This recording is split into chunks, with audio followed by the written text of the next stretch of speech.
డెఫినెట్గా మా మంత్రివర్గంలో కూడా చర్చించడం, తొందరలోనే మంత్రివర్గం ఒక ఉపసంఘాన్ని ఏర్పాటు చేసుకొని పునర్విభజన చట్టంలో కేంద్రం నుంచి రాబట్టుకోవాల్సిన అనుమతులు కానీ నిధులు కానీ, పక్క రాష్ట్రంతో సమస్యల పరిష్కారం కోసం చర్చలు కానీ, వీటన్నిటినీ ఇది నిరంతర ప్రక్రియ.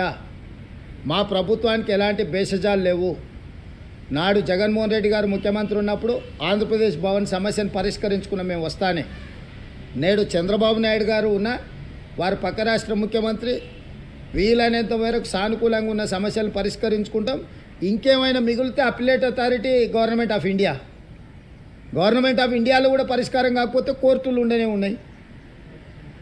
సో వివిధ వేదికలను ఇరు రాష్ట్రాల సమస్యల్ని పరిష్కరించడానికి పక్క రాష్ట్రం అభివృద్ధి చెందితే మేము అసూయ పడేది లేదు. మా రాష్ట్ర అభివృద్ధి కోసం మేము అలసత్వం ప్రదర్శించేది లేదు. మా రాష్ట్రం యొక్క అభివృద్ధి కోసం నిరంతరం పనిచేస్తాం. నేను మొన్న చెప్పినా, నేడు చెప్తున్నా, రోజుకు 18 గంటలు మేము కష్టపడతాము. తెలంగాణ పునర్నిర్మాణాన్ని చేస్తాము. తెలంగాణకు ఒక మంచి రోల్ మోడల్ స్టేట్గా తీర్చిదిద్దుతాము. దానికోసం మేము నిరంతరం పనిచేస్తాం.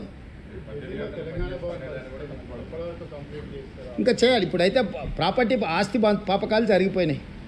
ఇక ఇప్పుడు మొన్నటి వరకు ఎన్నికలు ఉన్నాయి. ఇప్పుడు నిర్మాణాలు ఎట్లా, నిర్వహణ ఎట్లా, ఏ విధంగా ముందుకెళ్ళాలనేది చర్చించి నిర్ణయం తీసుకుంటాం. చేసుకొని ఎవరి ఇష్టం వాంది. ఎవడొద్దంటాడు? ఎవడన్నా తల కిందికి పెట్టి చేతుల మీద నడుస్తా అన్నాడు అనుకో, నేనేం చేస్తా? ఎవరికైనా పిచ్చి ఉందనుకో, ఎవడన్నా అంగిప్పుకొని తిరుగుతా అన్నాడు అనుకో, అంగిప్పుకొని తిరిగితే మంచిది కాదురా, తొడుకొని తిరిగి అంటాం. లేదు ఇట్లా అంటే పోరా నీ కర్మ అంటాం. 18 గంటలు నా రాష్ట్రం కోసం పనిచేస్తా అంటే ఎవరికి ఏడో నొప్పి అయింది? ఏం సమస్య?